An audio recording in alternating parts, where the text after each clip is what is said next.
thought a while, what am I really going to bring here? And I realized, as lost as this coverage topic is in Inspire, I'm going to start at the basics. So first, how do I move this? First, to give you an overview of it, it's actually quite present in Inspire.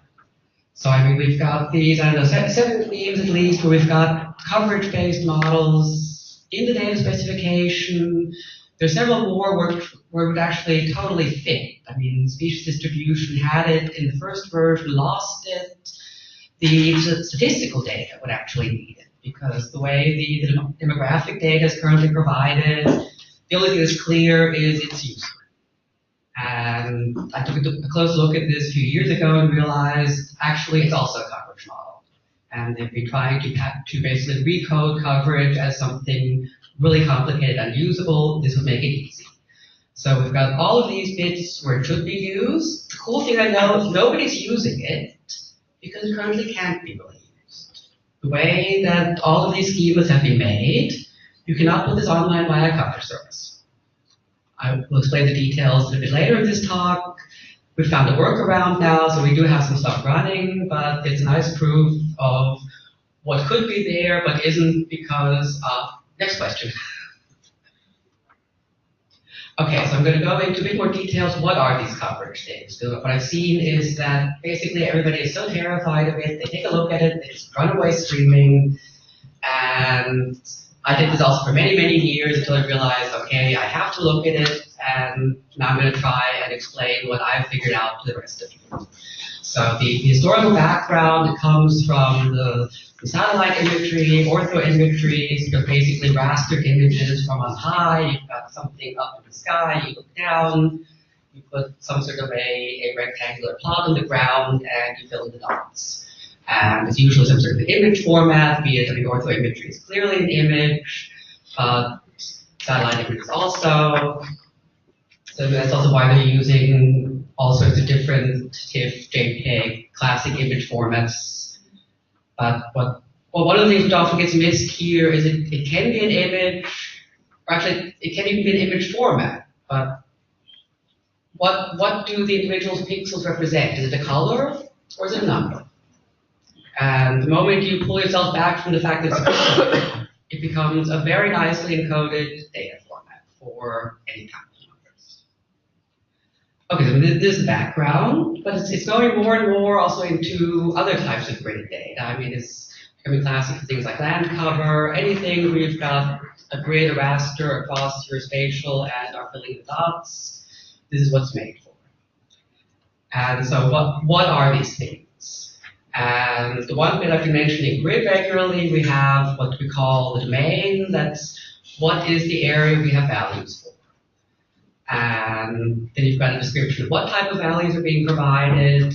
Then you've got your individual dots. If it's an image, each pixel, it could also be a number, it could be anything, and some additional metadata to explain what this is really about, what is this data. This is where it starts getting interesting. How is this coverage domain being described? Because right now in the spatial world, everything is down to polygons. And here we do it very differently. We don't do, I don't know how many thousands, millions of polygons across Europe and then attach information to it. We just provide the instructions how to draw this grid. So we've got an origin, which is where we start drawing. We say, what's the height and width of our little boxes, and how many of them do we have, and we're done. So to illustrate this again, we've got the origin, got our dot down at the bottom. We have our 2 offsets up and over. We know how many. And this is right now a very coarse grid, so we go up 10 times and over 15 times. And we have our grid, done. So this is a very simple way to define this type of grid instead of having to really connect the dots for each little square. And the advantages again, I mean, if you look at, on the left side, you've got the coverage, you've got one coordinate pair saying where you start, you've got 2 vectors saying up and over, you've got 2 integers saying how many ups, how many overs. This is basically a few lines of data. If you do the same type of bit, I've The numbers come from actually the Eurostat 1 kilometer grid for the demography. So that's the number of 1 kilometer blocks up and over we need, and we need 25 million polygons, which we have to describe by 5 little dots going around each circle.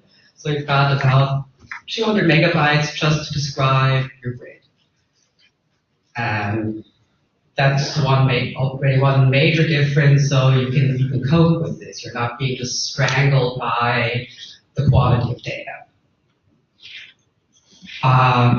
Some further bits, I mean, it's, for the moment I've described just in 2 dimensions. It can also have multiple dimensions. It doesn't have to be just lat long. You could have a 3rd dimension over time, which is nice because you can start comparing things over time.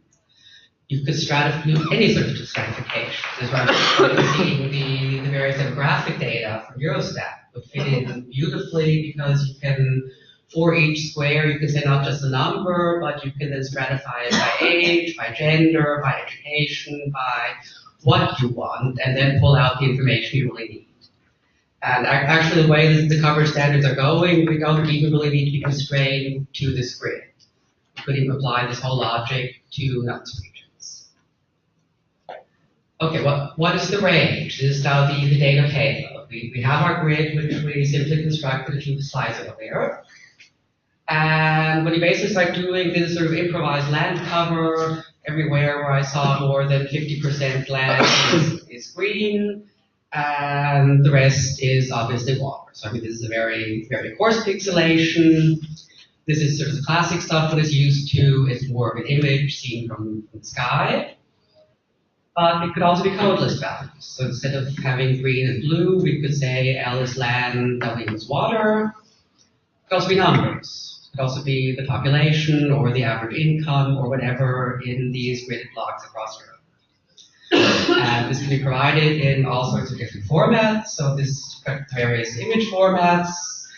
But one of the really cool things about the coverage service is that you can provide it also in formats like NetCDF or grid format, which a lot of the people working with this type of data can really have the tooling for.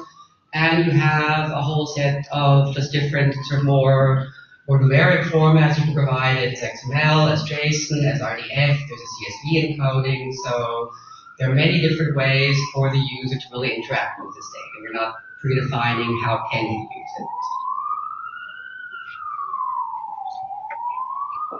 Range type, just quickly, is what is this really describing in it? Is this now a reference to this code list? Is it the population? What kind of value are we talking about? Then you've got some further metadata, where you've got all the administrative stuff. Who did this? How did they do it? Why did they do it? Maybe use it. And one little bit which I haven't mentioned is the coverage function that tells you in what sequence do the dots go into the grid. Are we doing it this way, or are we going first up? But that's just a little detail. So what can we do with this? I mean, on the one side, you can get also a WMS feed off of the coverage server. We all know that. But the coverage service gets very interesting. So there you've got various calls. I mean, it's very similar to the way you know them from WMS, WFS, and like. But you've got first the describe coverage. First, you've got capabilities, but everybody has capabilities. The describe coverage really provides you all of the descriptional information about the data. So the domain, giving your grid, what range type, what values are being provided, and the metadata. And then you've got a second call, get coverage, where you then get really the data payload. One of the nice things is you don't have to take this whole data payload at once. I mean, right now, files like this are often provided as an external CSV file for all the data. Take it all, or you don't get it. And the nice thing with the coverage service, it allows for all sorts of nice subsettings, so you can trim it, you can slice it. There's a great deal of tools out there which can cope with this data. So there you can really nicely select what do you really need and just access that part. Okay, now this is the part which really got me hooked, because the rest, okay, is also a format, but the processing options. And one of the big problems with this type of data are just the size of it. And you have to download, I don't know how many 100 megabytes to even start, and then what what do you have on your system that you can cope with this. And it's so much nicer to just send a processing request to the server and pull what you really want to access. And you can combine various different coverages, so you can take source A, source B, cross map them. That's where the original title of this talk comes from. So using this, we could take, I don't know, statistical data in the coverage, take some land cover data in the coverage, take some stuff coming off Copernicus, cross match them, find a result, and just provide the result. A short thing on what this processing service can do. I mean, it's a fairly simple little programming language. So you've got your basic structures, you've got various arithmetic logical stuff, and then you've got quite a suite of function calls. Where one of the nice things, I mean, there's the normal web processing service, but there I've not found the standardized function calls. So it depends on what library is who providing to you. Here we've really got a very nice overview. So that these are the categories of functions they have. I'm not going to go into details. If you want to look at the slides later, just give you a feel for the power of this. Also, I've put together this. What's still missing is some very good documentation. So I'm currently working on that. That's what the URL at the bottom is. Here we've got, for a few of those groupings, then really a list of the content. So you can basically query, interrogate the service, tell it, I don't know, send a polygon at the service, say, give me the sum of all of it, I just want that number. Don't have to pull all of the data down, you can really just extract the information you really need for your work. Okay, now we're going to quickly come to the issues in Inspire. And I'm saying, I know nobody is providing this via coverage service because they can't. The main issue is just the way they've created the UML to make off of this. I'm going to go into a very quick technique thing for the 3 people in the room who understand it. Bear with me, it'll be over soon. So this is the way it looks right now. You've got at the top, you've got your coverage class, then you've derived your land cover grid coverage. What this means is you've got a new class which has all of it. And if I try and serve that via coverage service, it says, I don't know this. This isn't mine. And coverage service wants its basic coverage. This is the way it's designed, this is what the standard requires, and you can add all sorts of information, but you don't derive a new class, you provide it in the metadata slot. This is the way the standard is defined, and this was totally ignored when Inspire defined coverages, and that's where we are today. And so I went through this and was thinking, what can we do there? I mean, we have this bit, and we'd really like to have the bottom bit pushed into the metadata. The bottom part is what we've extended. How could we do that simply? And then I realized actually it's much simpler than I thought. I just cut that derivation.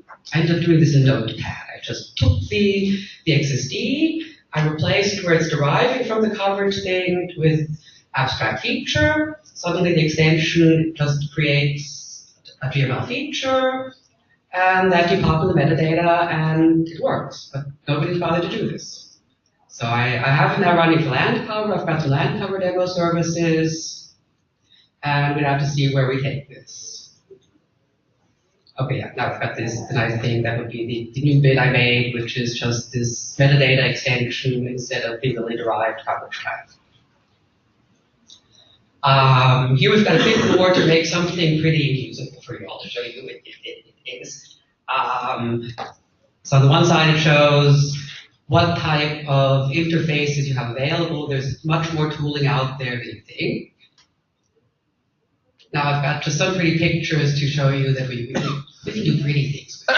I'm not going to go into details, but it's impressive what's coming online as coverages, and what we could really cross-match with the Inspire data if we have this. So, I don't quite know what this is. Peter Gottman sent it out.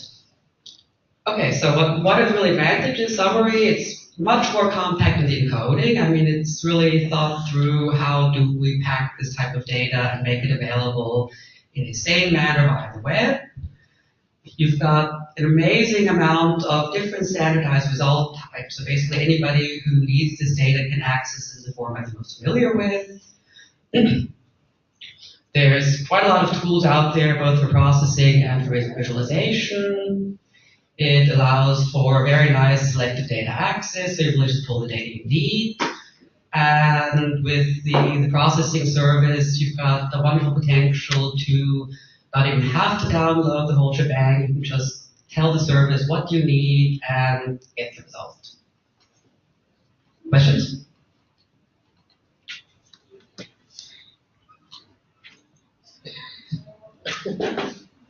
You can start again.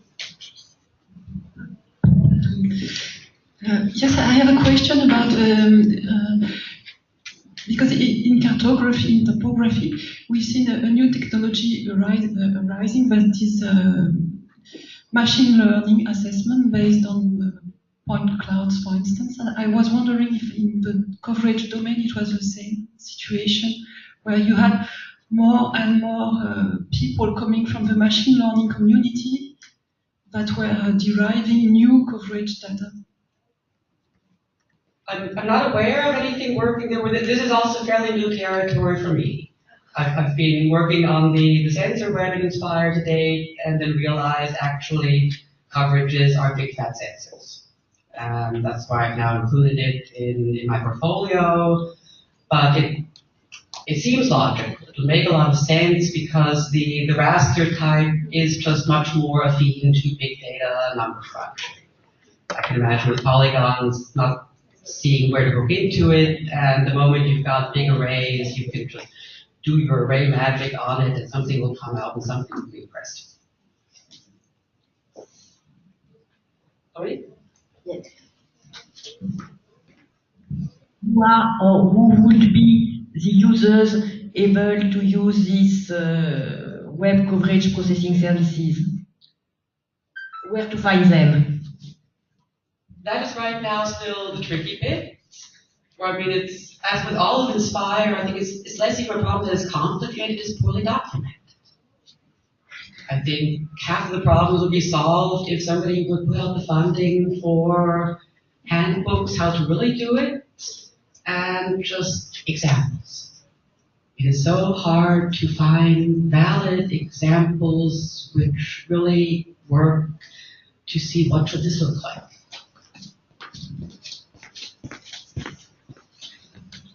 Yes, last question maybe. Do you suggest that national statistical institutes and Eurostat should invest in publishing their data as web coverage services? I think it would make a lot of sense because, I mean, it's from the structure. It's much closer to your native SDMX. And I mean, the way it's done right now, you've got all the statistical units, and then you have one massive feature type which provides for each value the link to the various stratification code lists and to that polygon. And I mean, it's the same, basically the same concept, but it's been serialized to XML spaghetti. And you can subset it, and you just have to take the, I don't know how many 100 megabyte and hope that you can parse this much XML. And you probably can't. So it'll be so much closer to what you're using anyway.